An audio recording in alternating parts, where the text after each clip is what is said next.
Bonjour, je vais résoudre avec vous un exercice qui concerne de déterminer le volume de NaOH 0,50 mol par litre nécessaire à être ajouté à 30 ml d'une solution d'acide phosphorique H3PO4 0,10 molaire afin de préparer une solution tampon de pH égal à 7,5.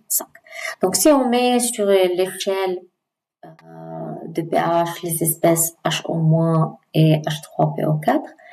En fait, HO- en présence de H3PO4, on va avoir une réaction de neutralisation qui va donner lieu à la formation de H2PO4-. Et par la suite, selon la quantité en nombre de moles de HO- qu'on met dans la solution, il peut avoir lieu à plusieurs réactions de neutralisation successives. C'est ce qu'on avait l'habitude de faire, de mettre un certain nombre de moles de la base forte en présence d'un polyacide. Donc, selon la quantité de HO- ajoutée par rapport à la quantité initiale de H3PO4, il peut avoir lieu à plusieurs réactions de neutralisation où les bases conjuguées formées en tant qu'enfolite vont shifter de caractère et vont réagir également avec HO-. Donc, si on dit qu'en maintenant on va avoir un pH qui est à 7,5, ça veut dire ici, ça diffère des exercices qu'on avait l'habitude de faire. Les autres exercices, on avait le nombre de moles nécessaires d'H au moins, on avait le volume et sa concentration, et on cherchait à déterminer le pH à l'équilibre une fois que la quantité de H au moins ou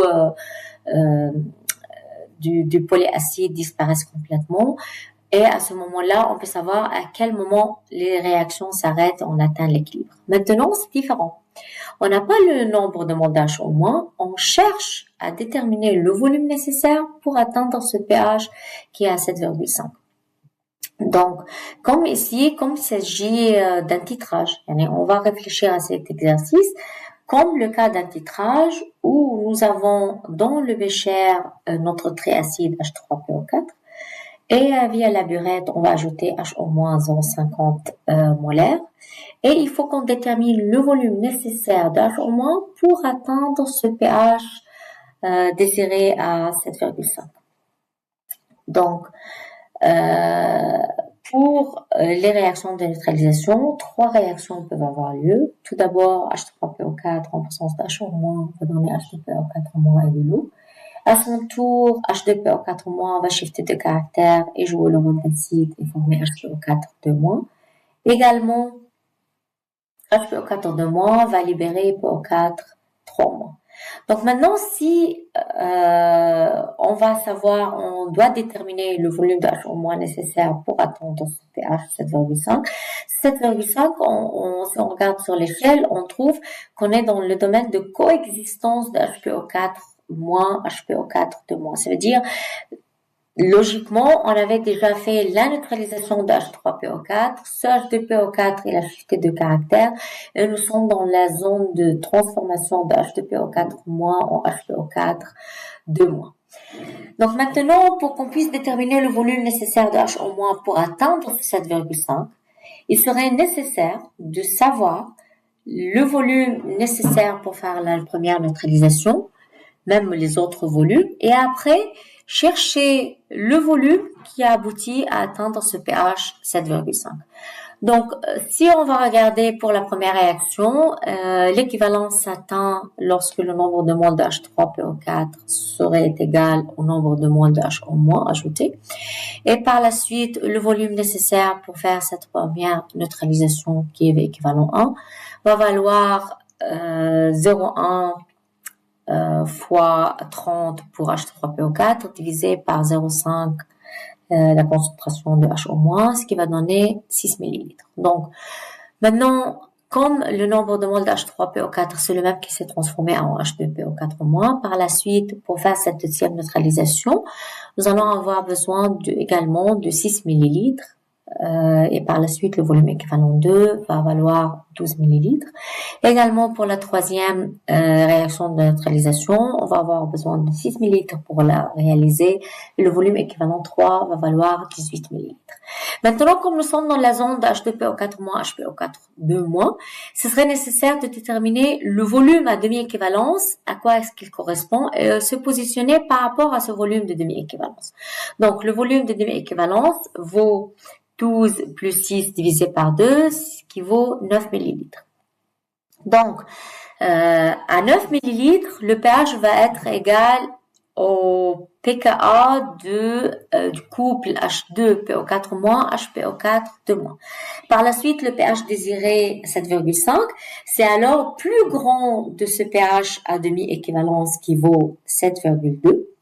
Alors, le volume qu'on doit déterminer, c'est un volume qui doit être entre l'équivalence 1 qui est déjà terminée et l'équivalence 2 qu'on doit atteindre. Et dans cette zone, c'est la réaction 2 qui a lieu. Donc, si on applique maintenant la formule de Henderson sur ce couple acido-basique où la deuxième réaction a lieu, et on met chaque espèce par sa valeur, HPO4-, c'est le produit, H2PO4-, c'est le réactif. Et par la suite, dans Henderson, pH sera égal à 7,2, le pKa correspondant à ce couple, plus le volume désiré, moins 6, divisé par 12, le volume équivalent 2, moins le volume ajouté. Et par la suite, ce rapport volumique va valoir 10 à la puissance 7,5 moins 7,2, qui est 10 à la puissance 0,3, qui est égal à... Si on met chaque espèce par sa valeur, on va obtenir un V ajouté égal 10 millilitres, qui est plus grand que le 9 millilitres de volume à demi-équivalence. Donc, pour atteindre ce pH à 7,5, il fallait 10 millilitres de H-0,5 molaire être ajouté à H3PO4. Si on voulait arriver à 7,2, il fallait 9 millilitres. Et pour avoir un pH un peu plus grand que le pH à demi-équivalence, donc à 7,5, il fallait ajouter 10 millilitres. Et par la suite, 7,5 se trouve dans la zone tampon pKa-1, pKa+1 pour le couple H2PO4-, HPO4-. Et par la suite, dans des tels types d'exercices, donc on va les résoudre en tant que titrage pour qu'on puisse déterminer le volume nécessaire pour atteindre un pH spécifique. Donc tout d'abord, il faudra qu'on se positionne sur l'échelle, qu'on puisse déjà utiliser la logique dans quelle zone de titrage on va y être, de quel couple acido-basique ou quel couple acido-basique du polyacide fixe ou détermine cette zone auquel on doit arriver pour atteindre le pH désiré. Merci.